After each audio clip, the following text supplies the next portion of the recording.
Good morning, grade 4, and welcome to our science class. Now, before we will start, let's have a review about the unbalanced and unbalanced force. Do you remember what is the difference between balanced and unbalanced force? By just looking at this picture. Okay, this is the balance, and then as you put another car here at this side, it is unbalanced force. Now, when I say balance force, there is no movement, meaning the forces acted upon an object are equal. So there is no movement. That is balance force. But when we say unbalanced force, as you can see here, there is no equal forces acted upon an object. That means there is a movement. Are we clear about balance and unbalanced force, grade 4? Very good. Now, will this ball stop? Okay. What happened if the ball will roll and then suddenly it stops? What is the reason for that? That is what we call inertia. What is inertia? It is the tendency of an object to resist change. An object tends to stay still if it's still, or stay moving if it is moving. Now, when we say inertia, grade 4, like for example, if a ball is at rest, meaning is on the table, it is still on the table. There's no movement, right? But when you apply force, or shall we say unbalanced force, there is movement. What do you have to do to get something to move? You need to overcome inertia. Meaning, as what I've said earlier, if you want an object to move, you need to apply an unbalanced force. Like for example, if there is a moving ball, how can you stop it? Of course, you need to overcome inertia. You need to apply unbalanced force. You need to touch it, or meaning you need to hold it. Okay, so we have here the two types of inertia. We have the inertia at rest or inertia of rest.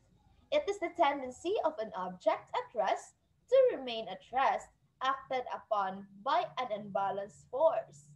Okay, so next meeting, when we will have our virtual class, we will do this activity. Okay? But when we say inertia of rest class, if an object is at rest, it remains at rest unless if you will put unbalanced force to it, then that's the time that it will move. Okay? To move an object at rest, you have to overcome its inertia. That is inertia of rest or inertia at rest. Again, when we say inertia of rest or at rest, if the object is at rest, it will remain at rest. But if you will put force to it or unbalanced force to it, then that's the time it will move. Okay, this is an inertia in motion. Okay, as you can see there, look at the test tube. It's broken. Okay, it is the tendency of a moving object to continue its motion unless it is stopped by an imbalanced force. As what you have seen here. Okay, the test tube is having a skating. Okay, then suddenly there's a rock there, and then it suddenly falls. Okay, so meaning that rock there, that is the unbalanced force. Okay, it helps the test tube to stop. Okay, so again, when we say inertia in motion, if an object is moving, it will remain moving. Okay, but if you apply an unbalanced force, grade 4, then that's the time that an object will stop moving. Okay, to stop a moving object, you will also have to overcome its inertia. Again, when just if you want to stop moving object, you will also have to overcome its inertia. What are the two types of inertia again? We have the inertia of rest, meaning if an object at rest, it will remain at rest unless acted upon by an unbalanced force. And we have here inertia in motion or inertia of motion. So if an object is in motion or moving, it will remain moving. But if you will acted it with an imbalanced force, then that's the time that the object will stop moving. Are we clear? Very good. Okay. Now here are the other example for inertia. As you can see here, the first picture. Okay. So one example for inertia class is like this one. So how will you stop this man doing biking? Of course, maybe there's some because of the road. Okay. And then here, why it is very important to have a seatbelt. Okay, then the explanation for that is like your body is in motion, right? When you if you know how to drive, or if you try to have a seatbelt in your car, of course, and you have cars there at home, then the car is moving, that means your body isn't moving, right? Then when the car suddenly stops, of course, your body still continue moving unless if there is something that will stop you from moving, and that is your seat belt. That's why it is very important to have seat belt for you to be safe. Okay, because you will still because the car is already moving and your body is also moving. Of course, if you don't have seat belt, then that's a time that you have like this. Okay, you have an accident. Okay, that's why it is very important to have seatbelt. This time, I want you to look at this one. Now, the other reason why a ball will suddenly stop. What do you think the reason? By just looking at this, there's no rocks here. There's no person that makes the ball stop or anything. But what do you think the reason? Why does the ball suddenly stop? Okay, that is because of the friction. Okay, so when we say friction in grade 4, it is the force that opposes motion. As you can see here in the picture, this is the pushing force, meaning you are the one who put force to this block, and the friction will also put force towards this block, but it's in the opposite direction. Okay, that's why your ball or your object that is in moving will suddenly stops even though there is no person there or there's no rocks there. It's because there is a contact. There is a contact between two objects. Okay, let's go back here. So why this ball suddenly stops? It's because there is a contact. The gravity as well, gravity is always there, so gravity pulls you down towards the earth, and then the ground also what I mean the ground also will put force to the ball, and that is the contact between the two objects. We have the ball and the ground, meaning they create friction to it. Okay, that's the reason why the ball suddenly stopped. It's because of the friction. Okay, so how can friction be minimized? Okay, one way is by making surfaces smooth. Okay, I know you've tried like if you're cleaning, like if you're mopping there at home, and then you forgot that the floor is wet, then you'll be like this. Okay, so how can you minimize the friction? Okay, one way is to by making the surfaces smooth, or the other way is by putting oil and other lubricants. What is lubricants? So these are the substances that when applied on the surfaces of solids reduce resistance to movement, meaning just like oil, kerosene, or anything that makes the surfaces smooth. Okay, that is lubricants. And then when I say class, when we compare rough surface and smooth surface. Okay. Now, which has a greater friction, the rough or the smooth surface? Very good. It should be the rough. The rough surface creates greater friction, unlike in the smooth surface. Okay, take note of that one, grade 4. Okay, another example is like this. Okay, friction. Okay, between this man here, the skateboard, and then the road, and then this one. Okay, those are the examples for friction. Now look at this picture. What happened? Okay, so that is what we call the third. We have the action reaction principle. So in this action reaction class, in every action, there is an equal and opposite reaction. So meaning in this principle, grade 4, this is very applicable in real life situations. These forces that I'm talking to, like the inertia, the friction, the action reaction principle, those forces are very applicable in the real life situation. Okay, now for your action reaction principle, there are two words that are partner. Okay, take note. We have the action and reaction. Okay, so when you apply force, of course, there should be a reaction. Just like when you slap the face of that boy or girl, of course, there is a reaction. Like maybe it hurts, right?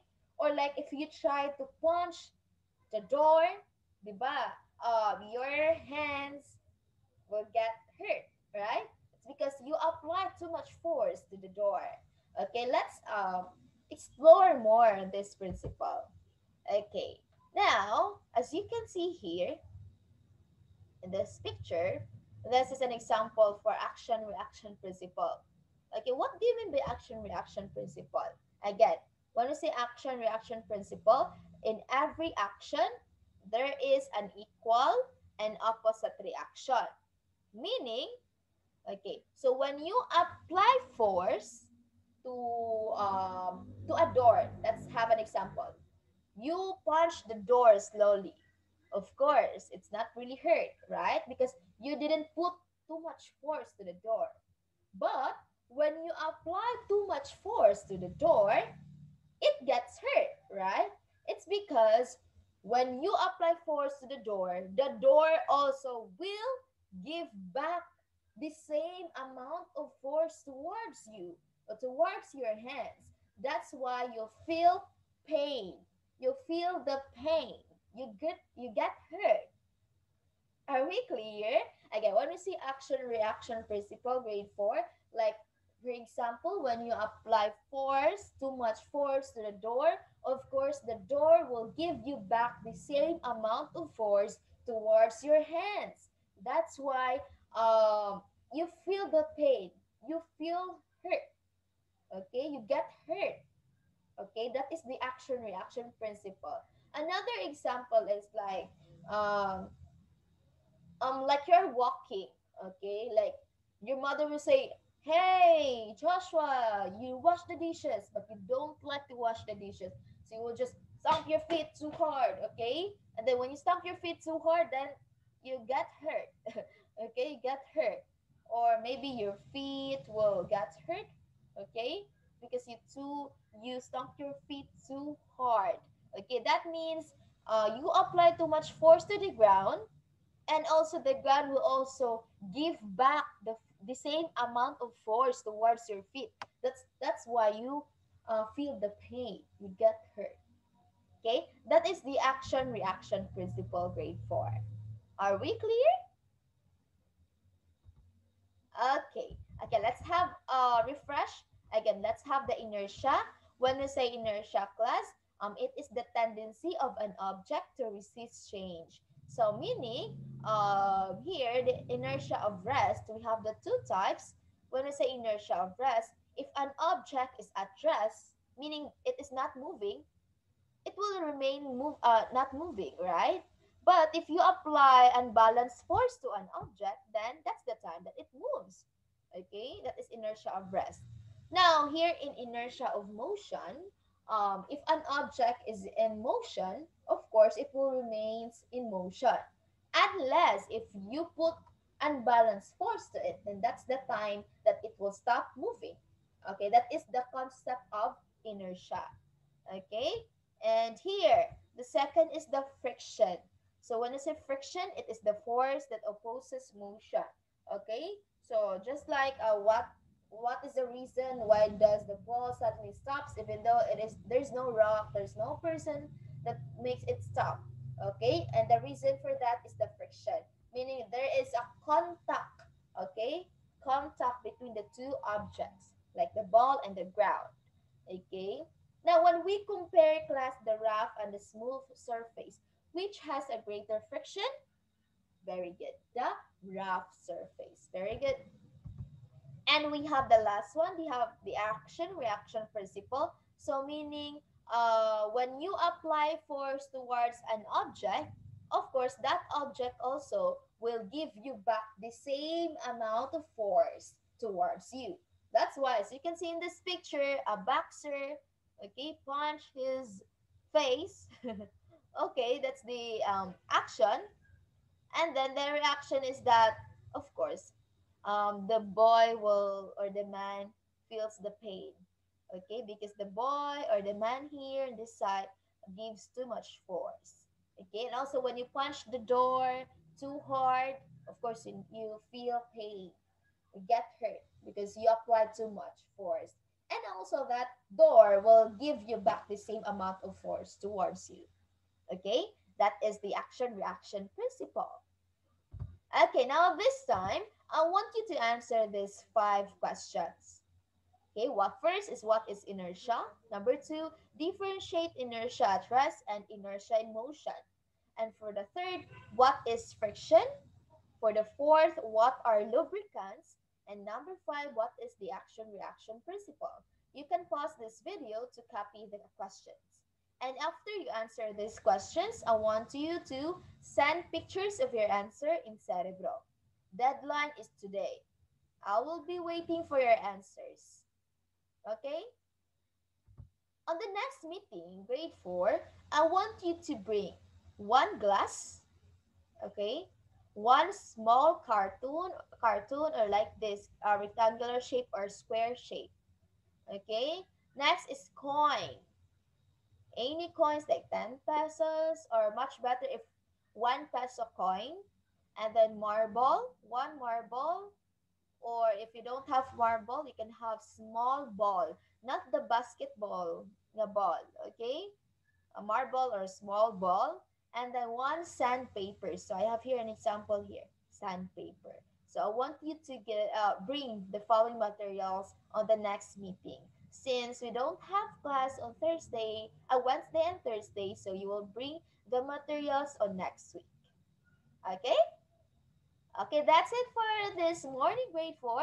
Thank you so much and goodbye.